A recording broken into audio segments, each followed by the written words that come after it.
Op 23 April 1994 was 'n baie belangrike ooreenkoms geteken.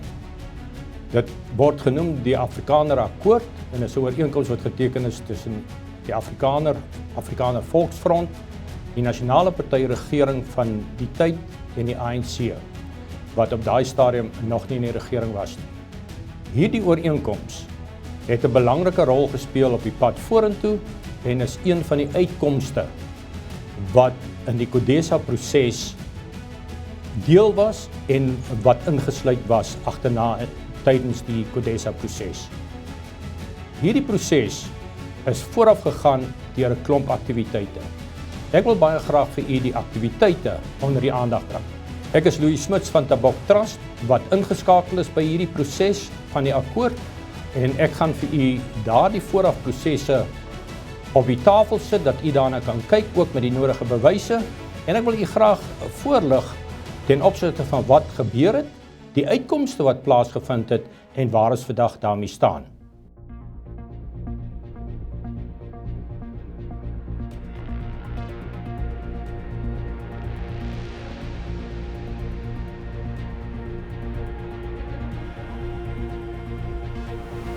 And to lose confidence in their government, be careful not to upset the farmers too much before we gain control over the SAP en die weermag.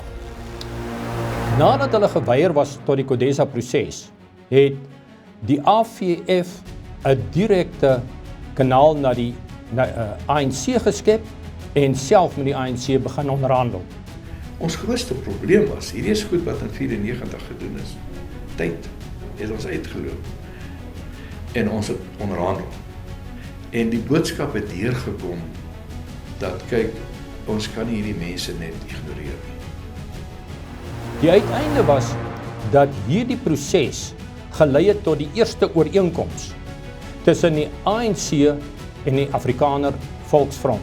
Voordat ek u neem na die uitvloeisel van hierdie proses van onderhandelinge tussen die ANC en die Afrikaner Volksfront, wil ek u terugneem na die gebeure van vandag binne die regering en die prosesse rondom die weerstand binne teen die Afrikaner en dan spesifiek oor grondonteiening en ook negatiewe wetgewing wat ten koste van die Afrikaner en blankes in besonder deur die regering aangevoer word. Die eerste een waarna ek u verwys is 'n persverklaring wat die ANC in 2018 gedoen het. Sedert 1994 was daar reeds baie grond onteien van miljoene hektaar wat sedert destyds tot 2017-2018 reeds onteien was en hierdie gronde is oorgedra na die regering. Het dit in die lig gekom deur die Special Investigated Unit dat daar 42 persone waarvan regeringsbeamptes vervolg moet word oor onteiening van grond en die bedrog en korrupsie wat daar in plaasgevind het. Daar was inligting wat sedert 92 reeds uit ANC geleedere na vore gekom het wat impliseer dat hulle gaan toepas dit wat hulle vandag toepas, naamlik grondonteiening. I wish to let you know that the attached memorandum of agreement between the African National Congress and the Afrikaner Volksfront was discussed and approved by the officials of the ANC and it enjoys my support.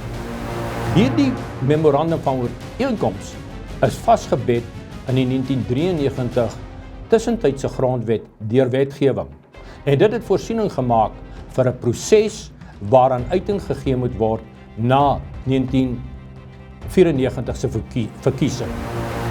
Ons het die keuse dat ons moet deelneem aan die prosesse wat in werking gestel is, die openbare verhore oor onteiening wat afstuur op rassekwotas, soos wat in provinsies geïnisieer word, en die keuse om daarbey betrokke te raak of om andersins oor die afgrond gestamp te word, en die uitsluitsel om by hierdie prosesse verby te gaan, is om betrokke te raak by Tabok Trust se voorgenome hofsaak en ons in hierdie proses te ondersteun, want ons staan wetlik hierdie prosesse tee en dit gee vir u 'n duidelike meganisme in die hand waarmee u kan help werk.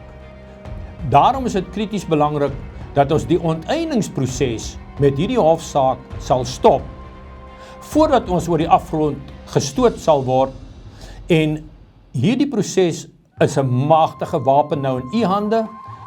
U moet dit opneem en u moet nou toetree en vir ons help. Wys u staal. Saam kan ons die uitdagings oorkom en 'n toekoms bou wat vir ons as volk noodsaaklik is.